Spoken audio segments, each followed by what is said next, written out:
mengenal Tuhan. Itu tema kita. Nah, Bapak Ibu Saudara, ajaran iman Kristen itu jelas mengatakan bahwa Allah itu ada, hanya Dia Allah, tidak ada yang lain, satu-satunya Dia Allah yang Esa. Kita sudah mendengar itu 2 minggu yang lalu. Nah, Bapak Ibu Saudaraku yang dikasihi oleh Tuhan, memang berjalan mengiring Tuhan tidak selalu mudah. Kadang ada tantangan yang sedemikian berat. Nah, seperti Bapak Ibu Saudara yang saya sampaikan di WA Group kemarin, ya pagi-pagi saya mendapatkan informasi itu, saya langsung menangis.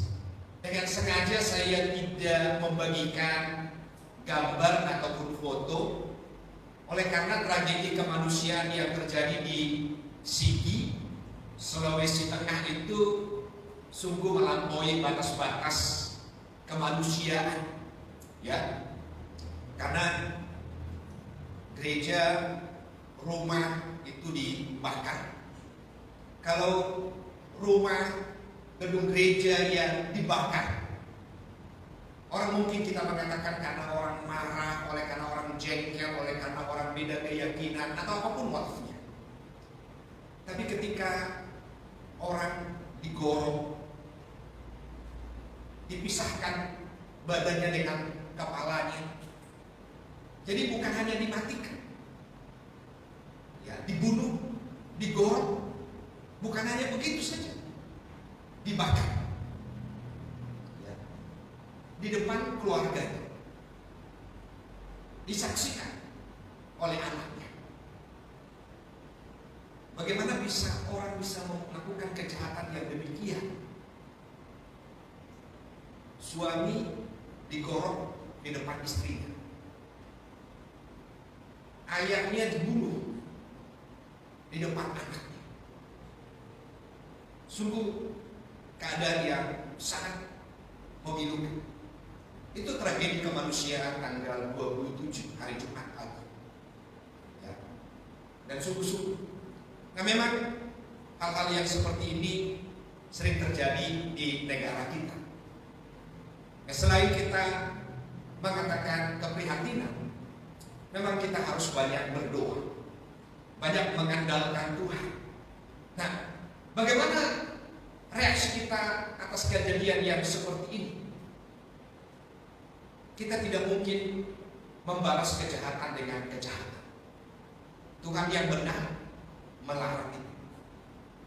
Kita tidak mungkin menyimpan dendam.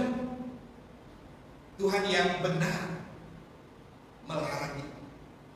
Kita tidak mungkin membiarkan ada kebencian di dalam hati. Tuhan yang benar tidak berkenan akan hal yang demikian. Tapi tragedi itu juga tragedi yang terjadi yang lalu. Itu adalah pengingat bagi kita bahwa hidup benar, beriman yang benar, memiliki Tuhan yang benar, itu ada banyak tantangan. Karena dunia itu tidak selalu mau benar. Kalau berbicara, dunia akan mengatakan menentang kejahatan. Kalau berbicara, dunia akan mengatakan mau mengedepankan nilai-nilai kasih, nilai-nilai kemanusiaan, mau hidup di dalam kebenaran, di dalam kebaikan, hidup di dalam keadilan, hidup di dalam yang benar. Tetapi dunia penuh dengan dusta. Tidak selalu demikian. Nah, Bapak Ibu Saudaraku yang dikasihi oleh Tuhan, itu sebabnya kita perlu mengenal siapa Tuhan yang benar. Minggu yang lalu kita sudah bicara tentang Tritunggal Maha Kudus. Dan minggu ini Bapak Ibu Saudara, kita mau berbicara siapa Yesus. Nah Bapak Ibu Saudara, saya harus mengatakan dengan terus terang seperti apa yang barusan saya katakan, bahwa Ketika kita mau bicara tentang siapa Yesus, itu berarti kita menjadi orang yang beriman kepadanya, kita menjadi pengikutnya. Maka iman kita kepada Yesus yang adalah Allah, Yesus yang adalah Tuhan, melekat di dalamnya panggilan untuk memikul salib. Melekat di dalamnya panggilan untuk menderita. Melekat di dalamnya panggilan untuk menerima hidup yang kekal dengan segala konsekuensi yang mungkin bisa terjadi di dalam dunia ini.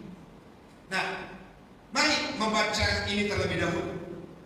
Ya, kita baca bersama-sama mengapa kita harus mengenal Tuhan yang benar.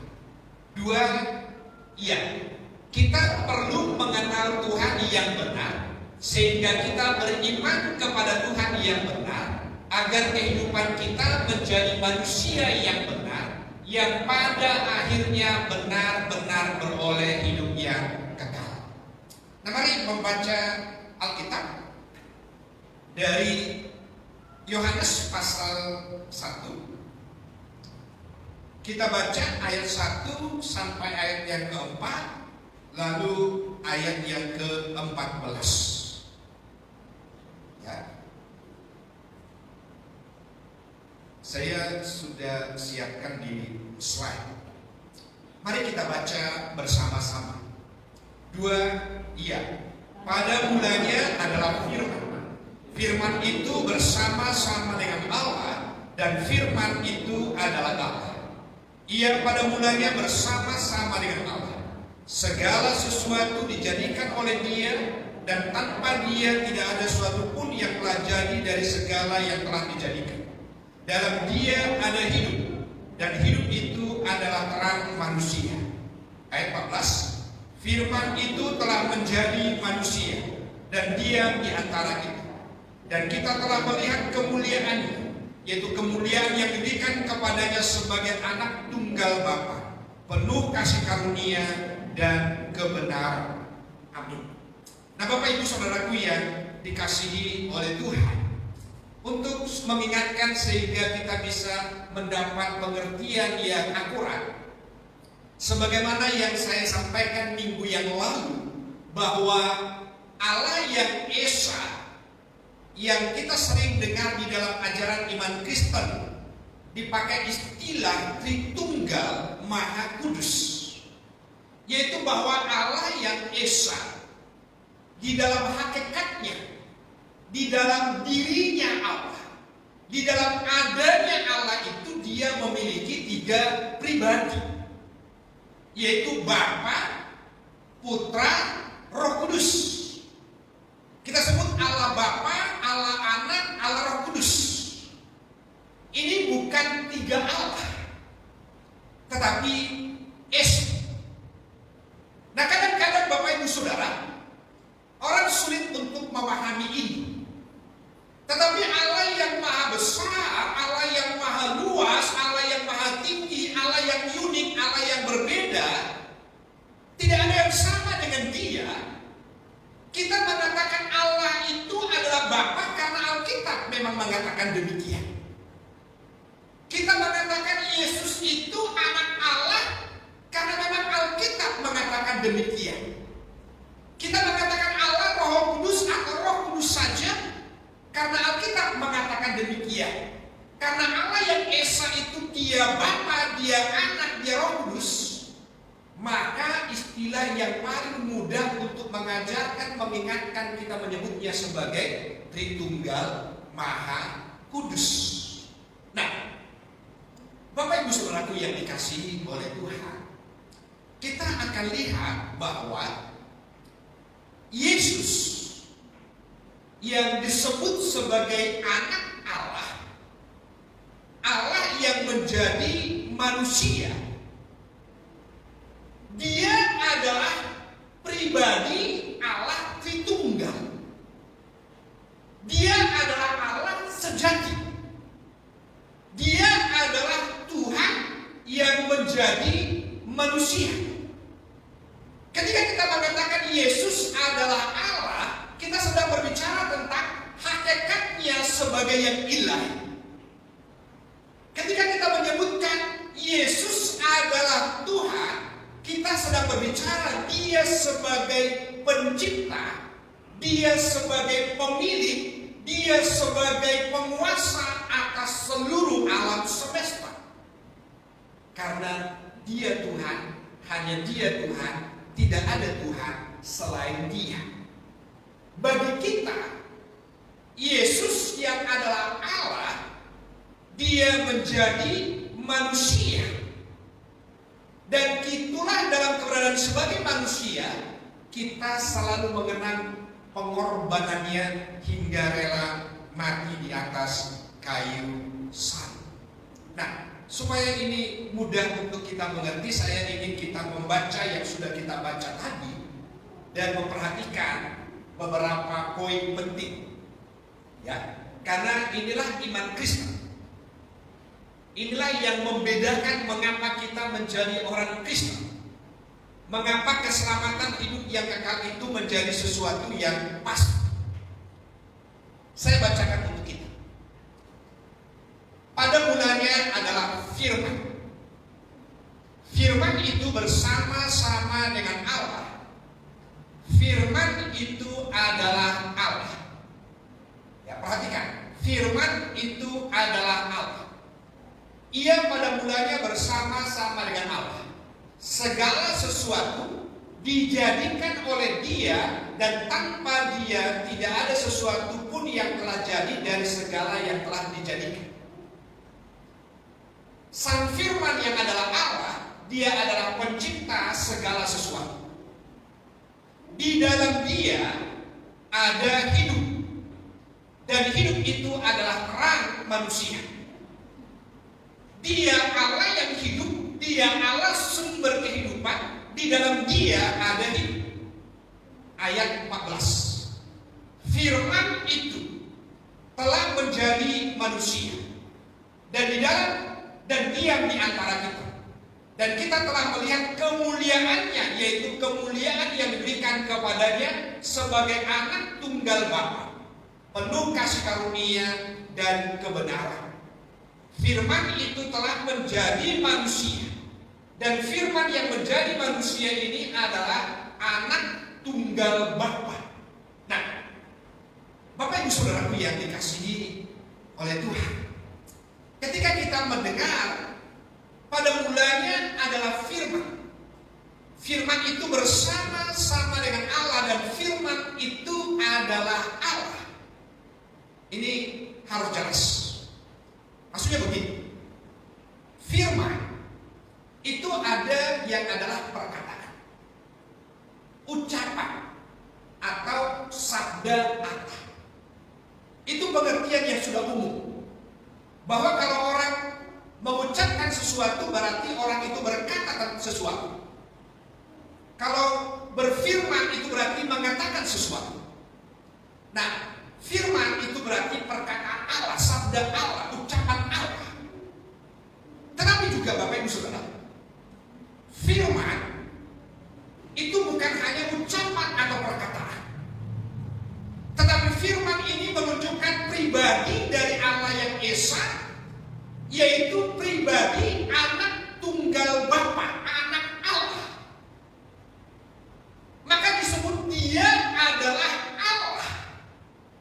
Jadi bersama-sama dengan Allah, dan Dia adalah Allah itu sendiri. Oke, Bapak Ibu Saudara, di ruangan ini ada udara. Di Kali Pancung ini ada udara. Di kota Semarang ini ada udara. Di Jawa Tengah ini ada udara. Di Indonesia ini ada udara. Di Amerika juga udara. Di Australia udara. Di Afrika udara.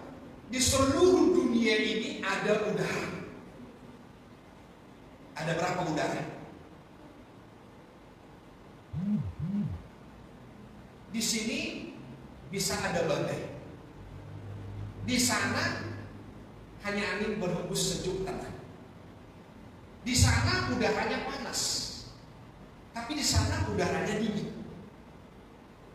Di sana porak-poranda karena badai udara yang mengamuk, angin yang kencang. Di sini udara di dunia.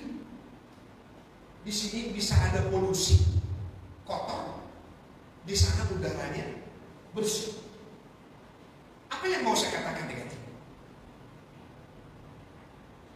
Udara di dunia ini satu kesatuan, saling terkait, tidak terpisah. Walaupun tiap orang merasakannya berbeda, lain daripada yang lain. Udara itu tidak terlihat kecuali dia berhembus, atau kecuali ada badai, kecuali udara itu berbau. Tapi Bapak Ibu Saudara, di seluruh dunia ini manusia bisa hidup, makhluk lain bisa hidup karena ada udara yang kita hidup. Sulit kita memikirkan. Dia tidak datang, tapi ini ada di seluruh dunia. Dan udara itu satu kesatuan yang tidak terpisah satu dengan lain. Meskipun ada di negara kita, ada di negara lain, ada di Asia, ada di Amerika, ada di Eropa, ada di Afrika, ada di seluruh pelosok bagian dunia ini. Nah, Bapak Ibu Saudara, Allah yang Maha Besar, Bapa, Putra, Roh Kudus, yang Putra menjadi manusia, Dia disebut sebagai firman Allah yang bersama-sama dengan Allah, dan Dia adalah Allah itu sendiri. Ini tidak hanya sedang berbicara tentang sabdanya, firmannya, tetapi ini sedang berbicara tentang Allah itu sendiri yang menjadi manusia. Dan Allah yang menjadi manusia itu, Dia adalah pencipta segala sesuatu. Allah yang menjadi manusia itu adalah Allah yang hidup, dan Dialah sumber kehidupan yang memberikan hidup kepada manusia. Di luar Dia tidak ada kehidupan, di luar Dia tidak ada terang. Di dalam Dia ada terang, tetapi di luar Dia yang ada adalah kegelapan. Nah, setiap Natal kita memperingati kelahiran Yesus Kristus, yang adalah Allah, yang adalah firman, yang adalah anak menjelma menjadi manusia. Terus terang Bapak Ibu Saudara, ini menjadi hal yang penting, ya. Ketika kita mengatakan Allah, semua orang bisa menerima itu tanpa persoalan. Tetapi ketika kita mengatakan Allahku adalah Allah di dalam Yesus, Tuhanku adalah Tuhan Yesus, maka itu menjadi persoalan. Ya. Karena memang inilah menjadi pembeda. Ini menjadi identitas yang membedakan. Ketika orang menyebut Tuhan, semua orang bisa menyebut Tuhan. Tapi ketika menyebut Tuhan Yesus, sebagian orang tidak mampu menyebutkan, tidak mau menyebutkan. Bahkan ketika kita mengatakan Tuhan Yesus, sebagian orang alergi, bahkan bisa marah, bisa jengkel, bisa tidak terima kalau kita mengatakan Tuhan Yesus. Kenapa demikian? Karena inilah pembeda. Di dalam Dia ada hidup, dan hidup itu adalah terang manusia. Inilah pembeda. Dia adalah Sang Firman, anak tunggal Allah. Dia adalah Allah itu namun menjadi manusia. Dan ini hanya ada di dalam ajaran iman Kristen. Allah menjadi manusia hanya ada di dalam iman Kristen. Bapak Ibu Saudara, kita harus mengerti bahwa Alkitab mengatakan bahwa Yesus itu adalah Allah 100%, Allah sepenuhnya.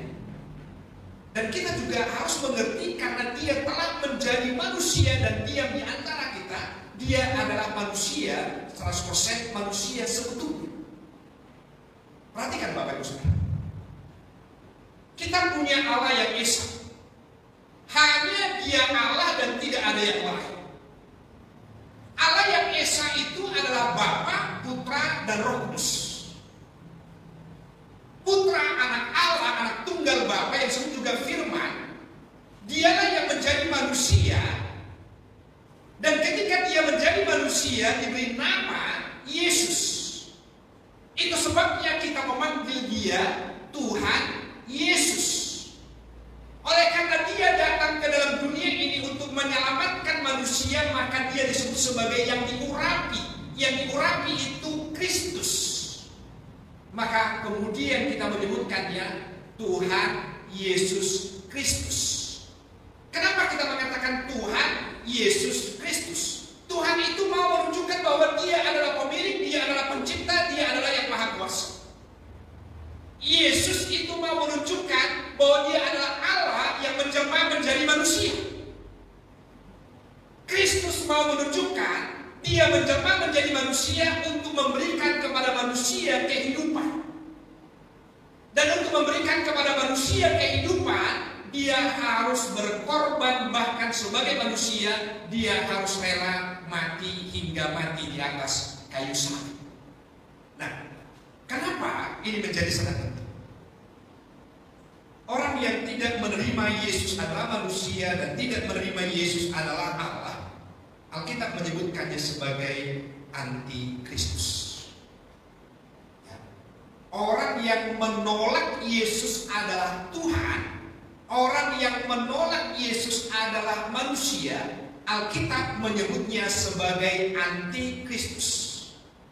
Anti-Kristus itu berarti yang melawan Tuhan. Anti-Kristus itu berarti yang melawan Yesus. Anti-Kristus itu berarti yang menolak apa yang diajarkan oleh firman Tuhan. Anti-Kristus itu berarti yang tidak mau tunduk, tidak mau menyembah, yang tidak mau beriman kepada Yesus. Saya bacakan 1 Yohanes 2 ayat 22 sampai 23. Dikatakan begini: siapakah pendusta itu? Bukankah dia yang menyangka bahwa Yesus adalah Kristus? Dia itu adalah anti-Kristus, yaitu dia yang menyangkal baik Bapa maupun Anak. Sebab barang siapa menyangkal Anak, ia juga tidak memiliki Bapa. Barang siapa mengaku Anak, ia juga memiliki Bapa. Ayat ini jelas. Yang menyangkal bahwa Yesus adalah Kristus, yang menyangkal Bapa, yang menyangkal Anak, disebut sebagai anti-Kristus.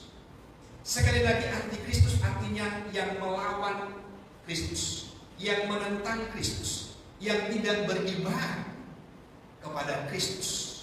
Dan itu berarti menentang Allah, karena Kristus adalah Allah itu sendiri. Ayat yang berikutnya menunjukkan secara lebih jelas kepada kita.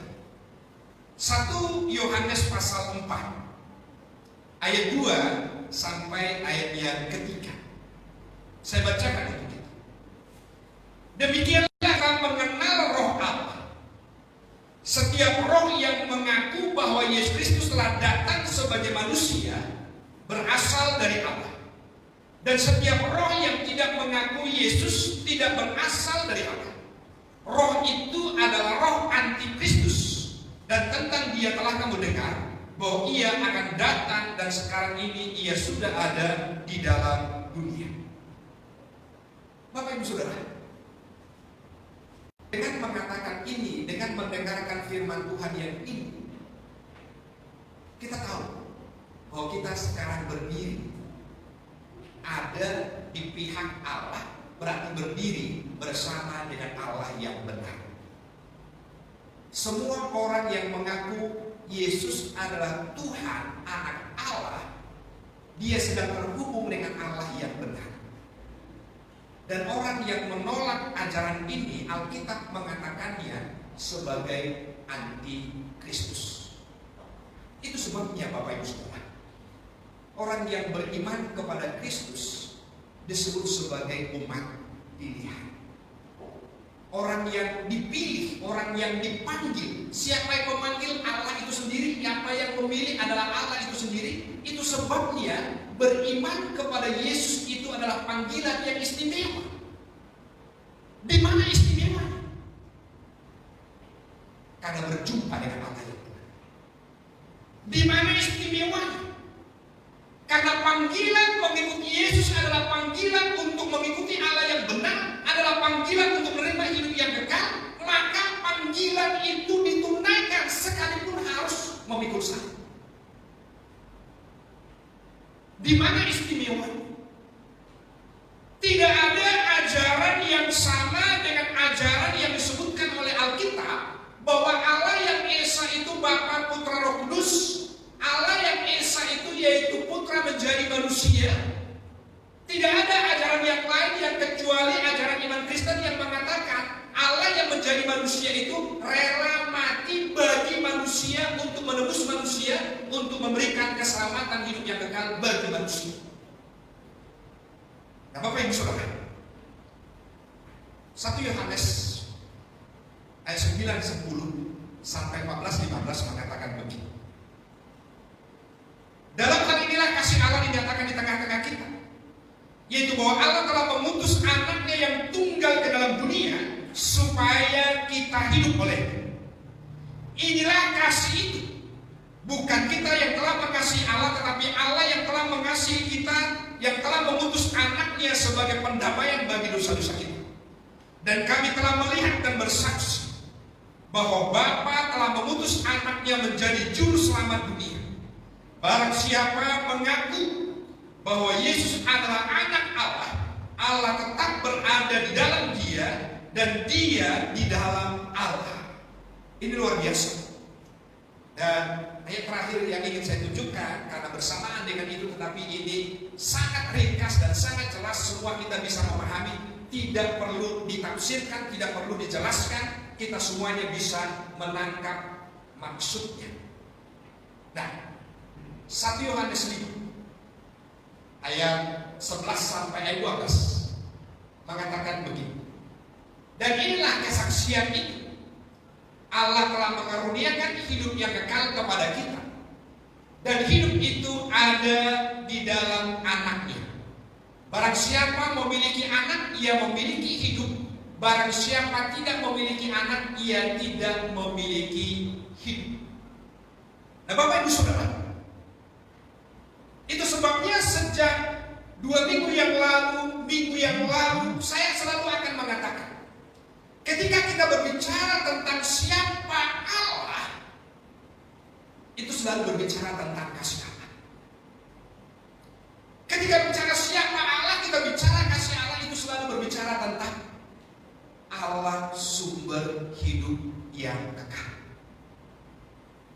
Karena itulah ia menyatakan diri, karena itulah ia datang ke dalam dunia, karena itulah ia rela berkorban. Dia menciptakan setiap manusia itu unik, berbeda satu dengan yang lain.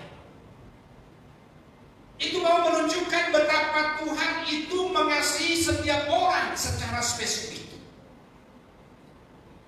Dan ketika kita berbicara tentang siapa Allah, Alkitab selalu mengatakan Allah itu adalah kasih. Kalau Allah itu adalah kasih, itu sebabnya kita mengatakan Bapa mengasihi kita, anaknya Yesus Kristus mengasihi kita, Roh Kudus, Roh Allah mengasihi kita. Dan karena kasih itulah ia datang ke dalam dunia, mati di atas kayu salib sebagai korban pendamaian atas dosa-dosa kita, supaya kita yang ada di dalam anaknya memiliki hidup. Barang siapa memiliki anak, ia memiliki Bapa. Itu berarti memiliki hidup yang kekal. Bapak Ibu Saudara, tidak ada kasih karunia yang lebih besar kecuali mengenal Allah yang benar.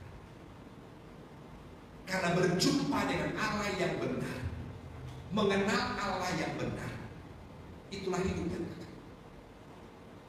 Alkitab jelas mengatakannya demikian. Yohanes 17 ayat 3 yang kita lihat di dalam ayat pertama, inilah hidup yang kekal itu, bahwa mereka mengenal Engkau satu-satunya Allah yang benar, dan mengenal Yesus Kristus yang telah Engkau utus. Identitas iman Kristen itu jelas. Identitas kita bukan di baju, identitas kita bukan di KTP, Identitas kita bukan secara administrasi, tetapi identitas kita adalah iman kepada Yesus. Itulah iman kepada Allah yang benar, dan itulah iman yang membawa kepada hidup yang kekal.